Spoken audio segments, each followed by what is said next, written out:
Family and fellow soldiers, I'm the Professor, and this is the Moment of Truth. It's happening right in front of our eyes. The first shots being fired against the pillars of our democracy and the rule of law by Donald Trump. Events in the last few days showing just how quickly the democratic experiment will be tested. And it's all happening even before Donald Trump is sworn in, as we witness Donald Trump using civil litigation to pursue any media outlet or anyone who displeases him, even a pollster who came out with a shock poll ahead of the November election. And as we witness media outlets absorb those blows, the headlines speak for themselves. And again, all of it's happening in public, out in the open, in front of our eyes, the seeds being planted for the retribution against the most outspoken and prominent critics of Donald Trump that he promised. On Tuesday, House Republicans released a report calling for January 6th committee Vice Chairwoman Liz Cheney to be investigated by the FBI. That report claims that she, quote, colluded with star witness Cassidy Hutchinson without Hutchinson's attorney's knowledge in order to change her testimony. The Republicans claim it was witness tampering. And if that report is the kerosene, Donald Trump is the match. He posted late last night that Cheney could, quote, be in a lot of trouble, end quote. This is, of course, after he promised during his campaign for her to be tried in a military tribunal. Donald Trump's new lawsuit. A spokesperson for the Des Moines Register acknowledged that the poll did not reflect what ended up happening, but pointed out that they released all of their data and they're standing by their reporting. They said they will defend their First Amendment rights and believe this lawsuit is without merit. Even if it is, even if a judge throws this thing out of court, it's going to take time and it will be costly. Now there are media law experts that are pointing out what he's doing here with the Des Moines Register may serve as an example to others who might want to punish local journalists who do not have deep pockets. How real is this possibility? If you're a local paper, even if you are spot on in all of your reporting, just the thought of major lawsuits could cripple you. Then you never know. You get to a situation like you got with ABC, where he actually did manage to extract $15 million out of them for a dispute over the right way to phrase the civil lawsuit in which he was found liable for sexual abuse. And that sends another message, right? In fact, probably emboldens President-elect Trump to try this again and again. And he outlined it at that news conference yesterday where Jeff was at. And he said he's going after Bob Woodward. He's going after the Pulitzer Board. He's going after all these different targets. Whether he wins or not, that's a bonus maybe. But I think the point he's trying to make is if you write something that I don't like, you write something I think is unfair or inaccurate, you even simply have a poll that's wrong, I may come after you. Yeah, I think what you're seeing, Stephanie, is that Republican allies on Capitol Hill are already starting to take steps to carry out Trump's marching orders, especially as it pertains to this retribution campaign, which he did campaign on. So I don't think anyone should be necessarily surprised that this is the tack that these Republicans are taking. Now, hands up, who didn't see this one coming? While the Trump revenge tour is probably cathartic for the Orange Man and his worshippers, the reality is that if he decides to start throwing lawsuits left, right, and center, it's going to backfire on him very quickly. Disney capitulated because Bob Iger's been trying to make nice with these right-wing nuts like he did with DeSantis down in Florida. But the rest of these white media outlets won't be so obliging to Trump, not like this. They have the grounds and the financial means to stand up to any would-be lawsuits. And as we saw with Trump's avalanche of lawsuits claiming that a bunch of states had defrauded him in the 2020 election, he filed over 60 lawsuits and he lost all but one of them. Only one of his dozens of lawsuits actually went in his favor, but that didn't amount to much because the grounds weren't very severe. In fact, when you look at Donald Trump's decades-long win-loss record when it comes to the lawsuits he files, he loses most of them.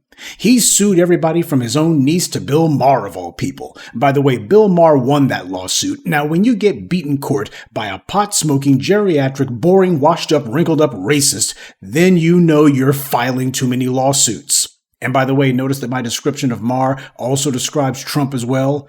The similarities between these creeps far outweighs any alleged differences. And Trump in particular is only too aware of how lousy his track record is when it comes to lawsuits. And I think that's the reason why Trump decided that he would make this newspaper and this pollster out in Iowa into his next target, because of the fact that he desperately wants to be able to say, see, I've got a string of wins. ABC wasn't just a fluke. It wasn't just a one-off. I was able to get this other newspaper out there to bend the knee as well. I made them tap out too.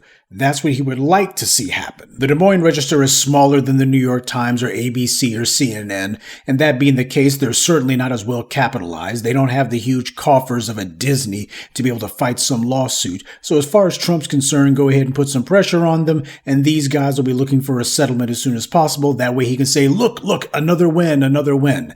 That's the game that he's playing. He's trying to show that, see, I can just rack up the victories. Or at the very least, he'll be able to say, see, I got a couple of wins. I was kind of on a roll for a minute there. First ABC, and now this pollster out there in Iowa. See, I'm racking up the wins. While I'm certainly not shedding any tears for any portion of the white media, the problem happens to be that filing lawsuits and such, that's a sideshow. It may be good for Trump's ego, but it's not going to get anything done. And unfortunately for his supporters, a lot of them, as we've seen with the rest of these stupid culture warriors, they could actually be very content with the idea that the politician that they voted for doesn't do anything that benefits them, just so long as they feel as if he's taking it to the people that we don't like. That's what DeSantis figured out down in Florida. Those right-wing nut racists, they don't have to have anything from him. He doesn't have to do anything that benefits them, just so long as he's giving the middle finger to black people. And then a hurricane comes through, knocks the place flat, and they're all down there raising pure hell about it. Gee, if only they had actually bothered to require that DeSantis actually do something for them. But that's an unpleasant reality about the dominant society that this country needs to get realistic about. Over the course of hundreds of years, they've been fully conditioned to basically not need anything other than lies being told to them. They can live without air, without water, without food. Just feed them a steady diet of lies. And for Trump, he knows with the laundry list of promises that he's made, he most likely can't come through on many of any of them. But he also knows that if he can just go to his supporters and say, look, I'm suing Rachel Maddow because, well, reasons, they'll sit there and clap like a bunch of trained seals over that kind of thing, completely forgetting about the fact that this doesn't actually benefit them. Mark my words, if Donald Trump actually does follow through with this ridiculous courtroom jihad that he's promising to carry out against the media will win the majority of those lawsuits. And it won't take them years and years to defeat Trump either. The legal defeats for Trump will add up pretty quick. He'll soon realize that his settlement with ABC was not some undeniable show of his dominance, but rather Bob Iger trying to offer him an olive branch, one that he's thrown away. Trump's been getting dragged and humiliated for the last 4 years. Indictments, mugshots, arraignments, all of it shown to the world in a nonstop loop. Everything that could be done to reduce a former president and bigger-than-life media personality to a mere mortal has been done to him. He's been fed a nonstop diet of humiliation for the last 4 years, and I'm sure, as petty and vindictive as he is, the only thing on his little mind has been to do some lawfare of his own and go after his enemies. Problem is, where the white media is concerned, he doesn't really have any grounds to do what he's claiming he's going to do. Disney's settlement was a fluke, but the way he's going about this will make these outlets band together and decide that there will be no more settlements paid because they need to hand him some losses in order to keep other right-wing nuts from thinking that they'll pull the same stunt. He would have been better off just demanding that these outlets bend the knee to him. He got a lot more mileage out of the world seeing Joe Scarborough and Mika the Bigot Brzezinski surrender to him at Mar-a-Lago. His enemies were not merely demoralized by that, they were thrown into disarray, because they know that basically, if Joe Scarborough and Mika Brzezinski are sitting there cutting bait, well, that could be just the first domino to fall.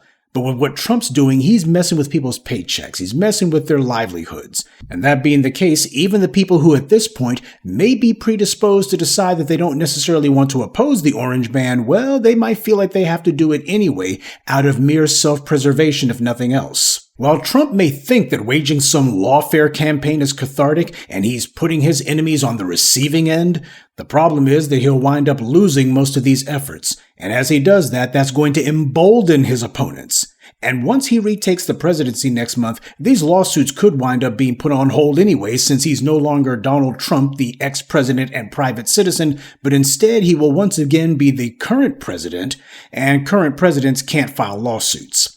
It's the same rationale that his lawyers are using to justify that his sentences for state convictions shouldn't be handed down because he's about to re-enter the White House, and as president he shouldn't be subject to that.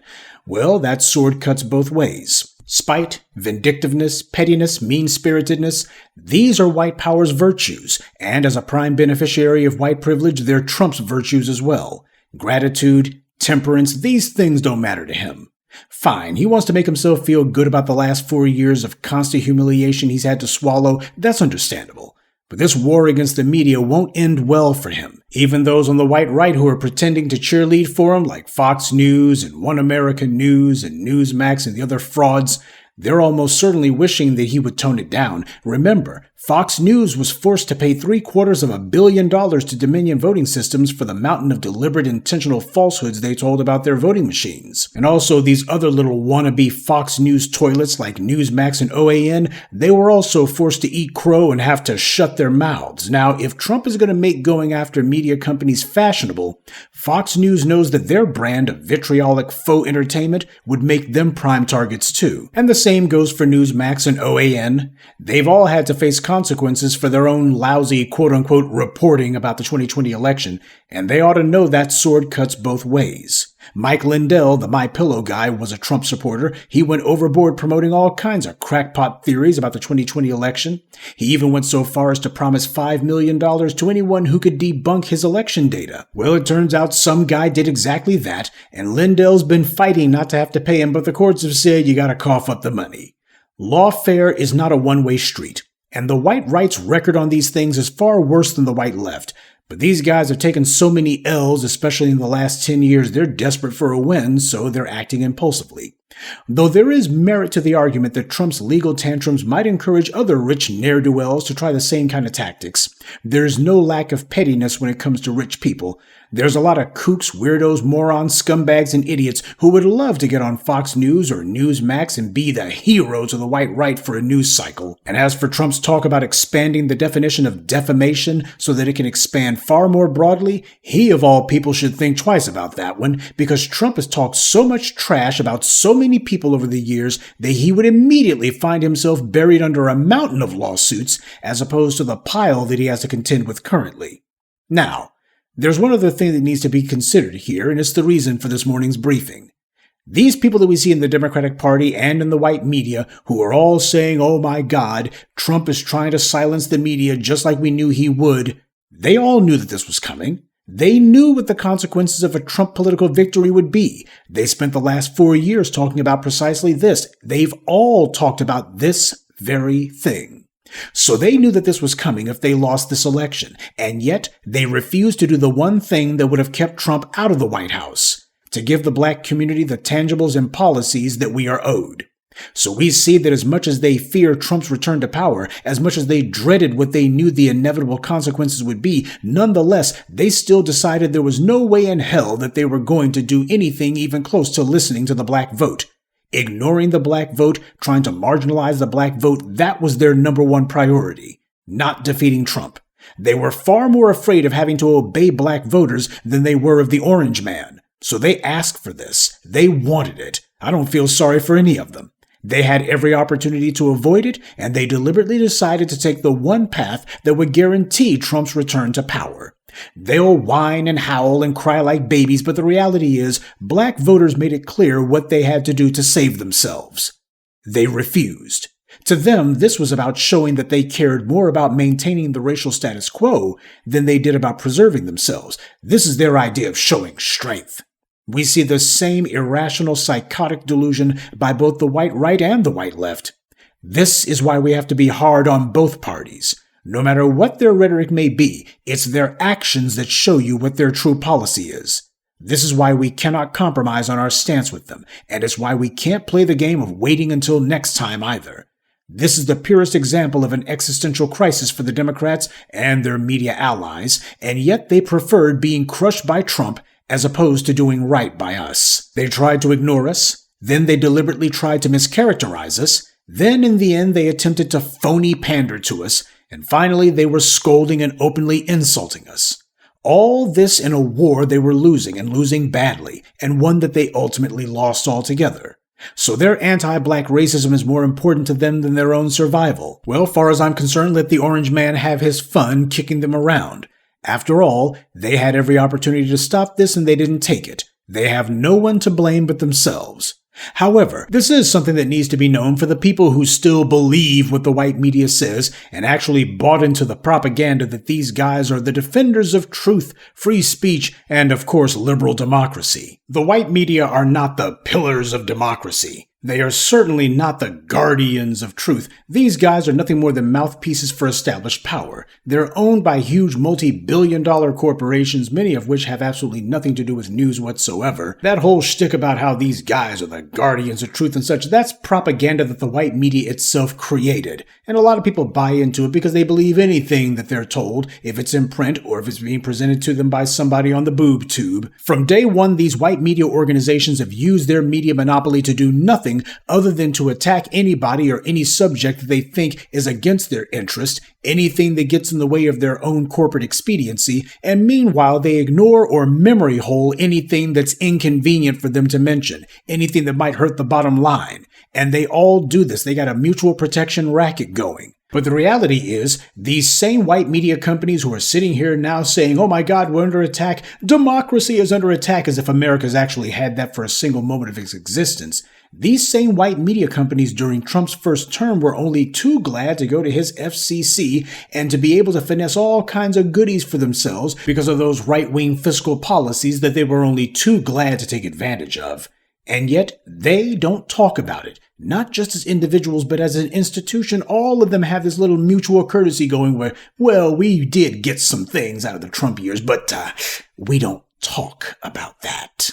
Yeah, guardians of democracy, don't make me laugh. These people are nothing more than guardians of their own interest, which have nothing to do with ours, because they use their mouthpiece and their white media monopoly to attack us nonstop and to stand in the way of our interest. And as far as I'm concerned, that is an unpardonable sin. How much sense does it make to stand behind organizations who saw all of this coming for years and who, when they realized what they had to do to save themselves, refused to do so? If Trump does indeed decide that he's going to file a bunch of lawsuits left, right, and center all over the place against these news organizations, they will predictably defeat most of them. And as they do, what they're going to also do is use it as an opportunity to promote themselves and beat their chests and say, see, we are standing up for the truth. We are speaking truth to power. Look at how defiant we are. Yeah, Trump's not the only one who's figured out how to monetize this rancor with the media. The media themselves, they figured out a long time ago how to turn controversy into a buck. But it's not one that I have any interest in reading. Good day, and be one.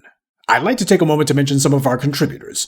Russell Richardson, Mark Brown, Zachary Jenkins, Janitha Blue, and G. Mars. Salute to them and thank you to everyone for listening, liking, and sharing this message. Black empowerment only exists because of you.